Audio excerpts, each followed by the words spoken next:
Well, hey now, it's the Rob from 1061 KISS FM, broadcasting live on 1061evansville.com, here with my tag team partner in podcasting and my best friend, Ramblin' Jerry V. Good morning, Jerry. Best friends, and sorry to disappoint, but we will not break up by WrestleMania. You and I are going to stay together for a little bit longer. No, yeah, we will not be having a feud at the Royal Rumble, I'm sorry to say. What was inspiring that? Oh, yeah, we were talking on the post show about when the inevitable Kevin Owens-Chris Jericho feud is going to be. You think they can hold out till Mania? I think that's not the WWE way anymore. I'd love for them to hold out till Mania and really take it easy on this one, but then that would almost be assuming that either Owens keeps the belt the whole time and it's the main event against Jericho, like Jericho wins the Rumble or something like that, and they're not going to do that. He doesn't have to have the belt for it to be a feud. He could cost him the belt. They don't, and that's cool too. So you can have a main event and have that not be the main event. That's a pretty nice there, having Jericho Owens on WrestleMania. Yeah, I mean, that's. Boy, you know what? Now you think about it, I guess it is possible. Like they could break up at the Rumble. You know, Jericho could accidentally cost Kevin Owens the title or something if he can make it till Royal Rumble, which seems feasible to me. And then maybe carry that feud over until Mania. Yeah, anything could happen, or Roman Reigns could win the title in a week. You just don't know. # New Millennium. That guy infiltrated my dreams. Like, I was having dreams that, like, Roman Reigns was like Beetlejuice, and if someone said his name more than 3 times, he'd show up and ruin everything. Oh, shit. That sounds like a nightmare. He's the new Kane.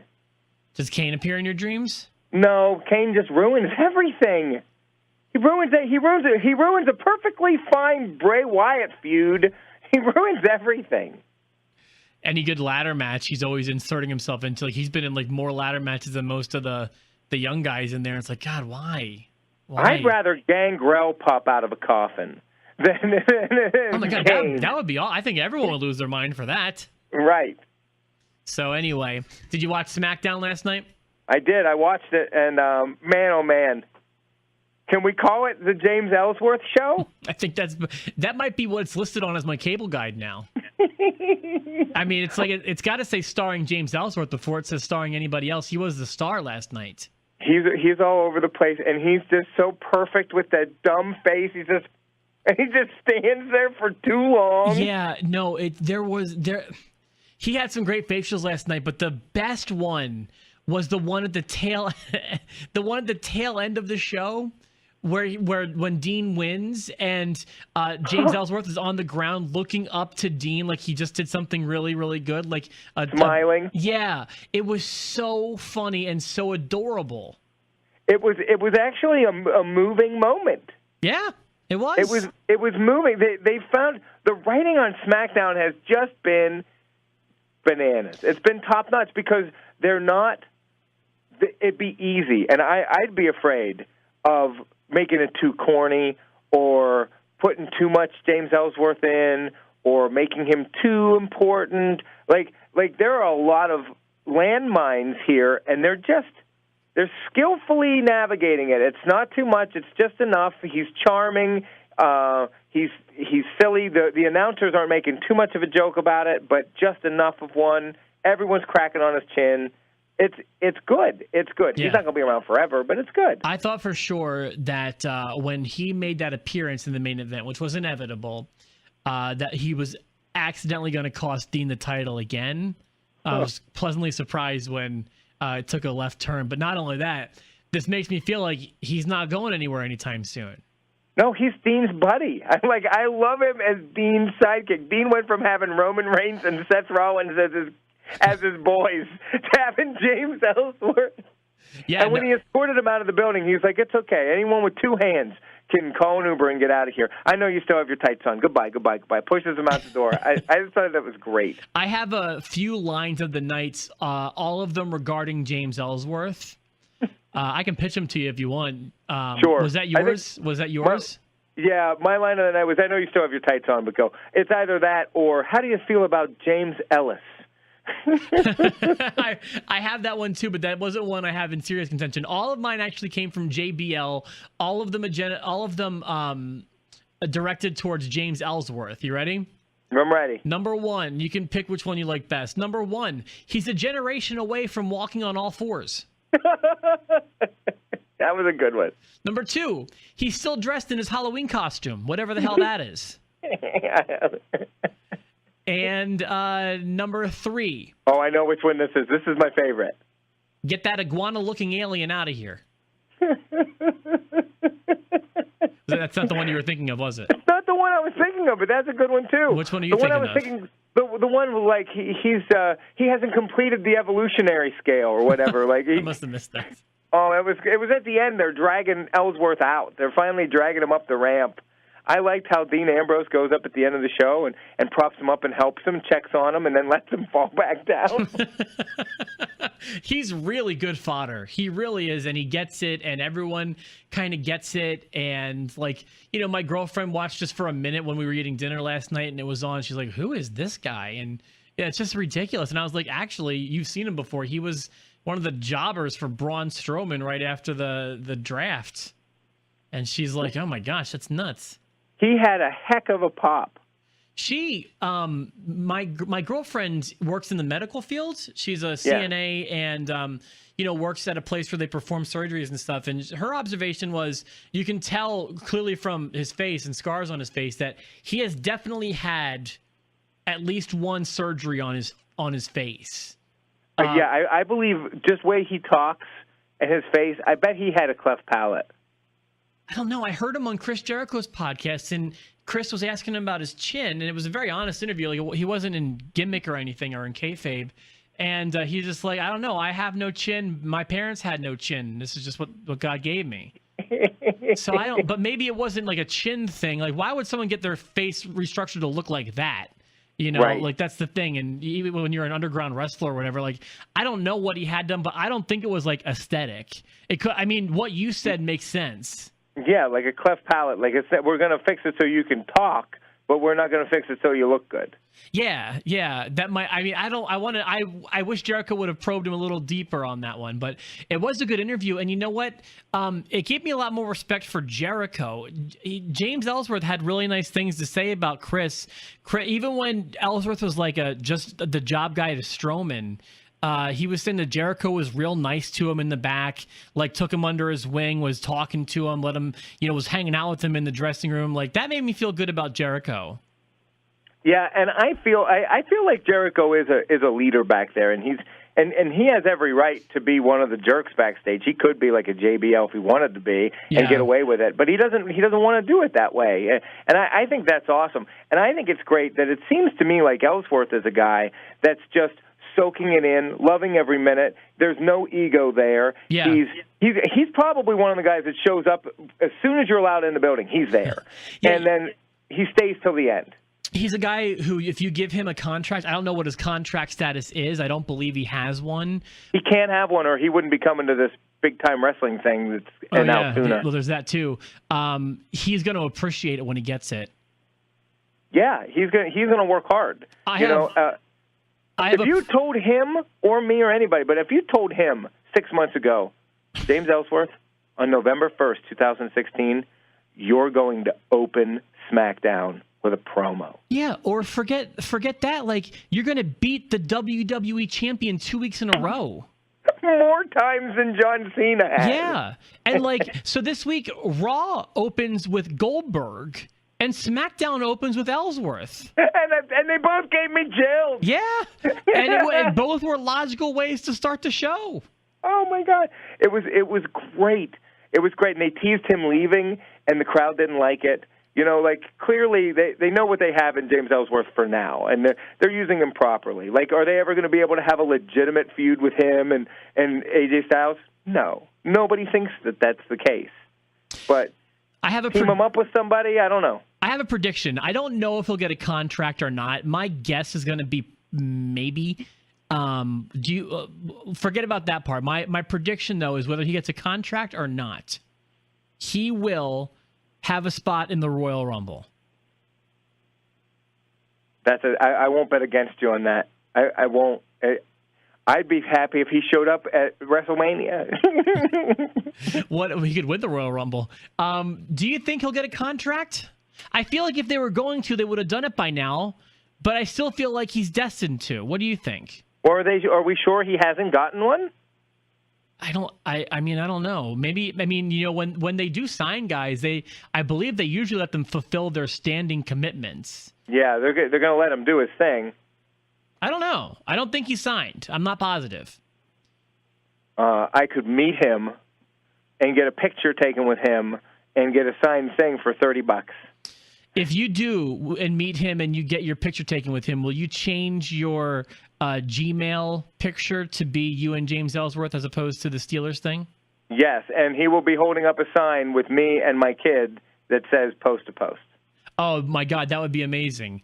Why wouldn't I do that? It would be silly not to. That would be amazing. You could put that there in the studio, or if I could find a way to make it like the title card of the show. I don't know how that would work with the because we do it live now. I don't even know how I would do that, but I'd find a way. I would just hold it up. I would just hold it up in front of my face like a Nia Jax head. I would just do it that way. Whatever. That's good. So if we look at, we're focused on the one thing SmackDown was focused on, James Ellsworth. Yes. And I think we both agree that that's going well. That's a feud that has our interest. I don't know where they go from here. I still feel like he's dancing around that main event storyline. I think we see him next week. Yeah, it's all very good. It's all very good, but the next pay-per-view isn't a title match, so I don't know how they're going to do that. Every champion's involved in the Survivor Series, but I have to be honest with you, the child in me really appreciates that. Yeah. I've been asking for years and years for them to revert back to their old way of doing Survivor Series. This is the first time I feel like we may actually get something resembling one. So I am not going to bitch when other things don't fall into place. No, I'm not going to complain about it at all. It looks like the one title match we'll get for sure will be Dolph Ziggler defending the Intercontinental title against somebody random on Raw, which is fun. Yeah, I wanted to bring that up. That's an interesting concept. It feels maybe a little early, but that was my question because he didn't mention Survivor Series by name, but that seems like the logical place for them to do that. It's the only place. At one point, somebody, I think it was Morrow, said it. Somebody said the only place that Raw and SmackDown will go head-to-head all year is Survivor Series. So they won't go head-to-head at the Rumble or head-to-head at Elimination Chamber or anything like that. They'll go head-to-head Survivor Series every year. I'm okay with that. Is Elimination Chamber still there? Yeah, that's one of the pay-per-views this year. They announced that with Fastlane. Fastlane. Okay, right. That makes sense because they had to add it back. I don't think there was one in 2016. There was, but it was it was a special event. It was like they did it like King of the Ring style, like on a Wednesday night. Elimination Chamber? They did an Elimination Chamber. Remember, there was a tag match Elimination Chamber, and then there was another Elimination Chamber. Oh, yeah, New Day was in it. New Day was in it, and Los Matadors were climbing all over the place. I remember it being in Texas, too, but I don't remember anything else about it. It was a network special on, a Wednesday? Yeah, I remember the little midget guy with the bull horns was flying all over the cage. Yeah, I kind of vaguely. Man, that was this year? Yeah, that was last year. 2015 so they're officially or making it a pay-per-view now. 2015 or 2016? Well, it'll be in 2017, but it happened in 2016. Wow, I cannot. I've completely buried that in my mind. There's so much wrestling. Yeah. How could you keep it straight? Yeah, you're right. All right, so I have a few more notes about that. We mentioned all the James Ellsworth stuff. Let me clear my notes here. I mentioned Dolph Ziggler. The only Dolph Ziggler question I have is there any doubt that Dolph Ziggler will win? Because then all of a sudden all the belts would be on Raw, so they won't do that, right? I don't know who Dolph will be fighting, but I would definitely bet on Ziggler retaining. I hope it's Sami Zayn. Is Sami Zayn? Oh yeah, he's not confirmed for the match, the Survivor Series match, is he? No. That could be good, Ziggler and Zayn. Yeah. It'd be a good match. It'd be fun to watch at least. Speaking of some of this stuff, you know what? One last thing about James Ellsworth before we move on from him. And you teased this earlier. We didn't delve into it. What is up with that chick in the back screwing up his name? My God, it was so bad. I'm so glad Dean Ambrose addressed it. He was like, Ellsworth. It's Ellsworth. I mean, I thought that was brilliant. That's like saying it's the Tonight Show with Jimmy Ellis. Right. I mean, he's the star of the show. Dean, tell me what your thoughts are on Randy Reigns and Sean Rollins. Like, how do you screw that up? He's been the face of the show for the past 3-4 weeks. Yeah, I know that he's new, but are you if you're going to mess anybody's name up, how about Kurt Hawkins? Mess that guy up. Yeah, and to be honest, and maybe this is a faux pas on my behalf, I don't even know the girl's name who made the mistake. No, I don't, and don't bother learning it because she's not coming back. Oh, I don't know about that. But you know what? She reminded me about something because she kind of reminds me of JoJo. Yeah. JoJo's coming along as a ring announcer. Right. You can mistake her for Lillian Garcia if you don't see her, and that's a compliment. Yeah, she's good. JoJo's good. Renee's very good. I think Renee's the top-notch one that they have. Yeah, but Renee isn't. I'm talking about as a ring announcer, as someone who introduces the people as they walk to the ring. JoJo's doing a really good job, I feel like. I didn't expect her to, but I do think she needs to change her name. Number 8, I want to warn you of something. This is weird, but the alarms going off in my building, there is like an ABC News alert. Sometimes it's super important, sometimes it's not. I'm in an on-air studio, so if it's super important, someone's going to come in 2 minutes, and they're going to kick me out of here and put it on the air. Okay. I know it. I feel it in my guts. I heard it going off, and I was like, I need to address it, because if someone comes in, I'll have to just be like, bye for now. Okay, if you need to go, I understand. I've only got 3 notes left. Okay, go for it. All right, so hold on. I'm putting CNN on real quick to see if there's something pressing going on. But so this happened one time last night. Drives me crazy. I see it happen from time to time. No, nothing breaking on CNN. So there was a point last night, and it happened several times, where they go to the back. Okay, they go from the whatever's happening in the ring, and they go to a promo in the back. This particular time that jumped out at me, it was Daniel Bryan and Shane McMahon talking with somebody. I forget who it was at the time. And what happens is you're watching the show, you're watching a match, and then they cut to the back, and I can't hear a damn thing because the audio is screwed up. Wow. And then you know how there's like a thing, like people hate it when like they go to commercial on any show, and the commercials are so much louder than the show. Or in movies, like all of a sudden the chase scene with the music is so freaking loud it wakes up the whole house, but then they start talking and I can't hear it. So then they go to so let's say we start at the baseline volume, which is the match that we just saw. Then they cut to the back and it's really, really low.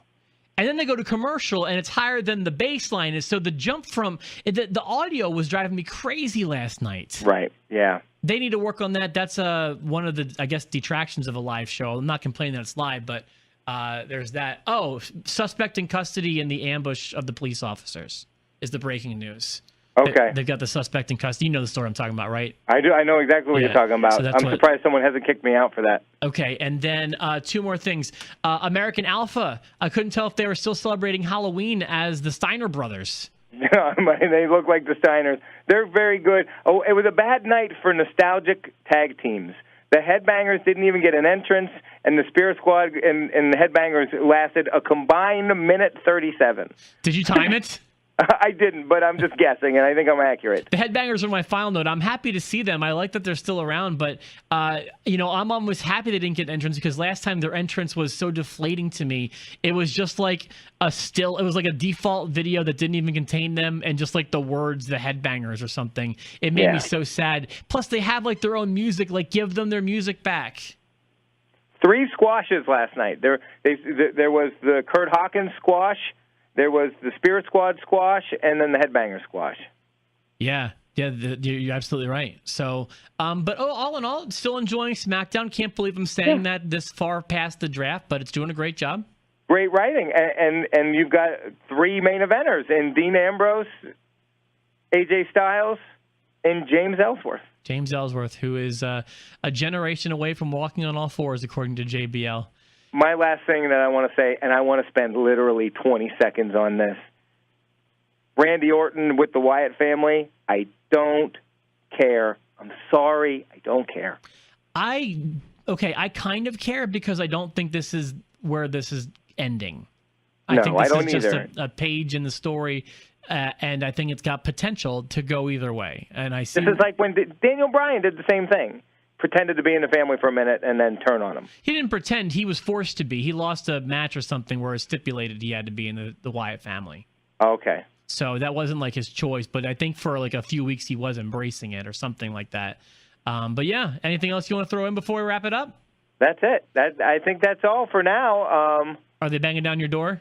They're not. They keep poking their heads in. I'm sorry I'm distracted at the end of this. Oh, it's okay. No, I appreciate you hanging out. We're done anyway. That was all my notes. So this will be our last episode this week unless something crazy happens.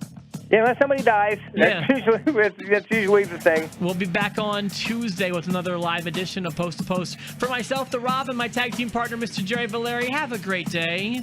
For baseball fans, check out Chicago Cubs Jake the Snake Roberts on YouTube. It is a peach. I don't even know what that is. He does a hype video for the Cubs. It's amazing. It made me care about the World Series tonight for some stupid reason. Oh, you couldn't hear the music playing, could you? I can't hear the music at all. I haven't heard it at all today. Sorry about that. That was my fault. I'll play it again then. We're doing it again. We're doing it again. I'll be better this time. I'll shut up. That was my fault. I didn't pass it through the phone line. So, all right. Once again, myself, the Rob, my tag team partner, Jerry Valeri.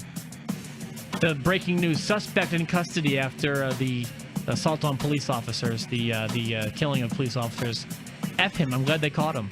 Good. I hope they beat him up like 14 times off camera. Give him the James Ellsworth.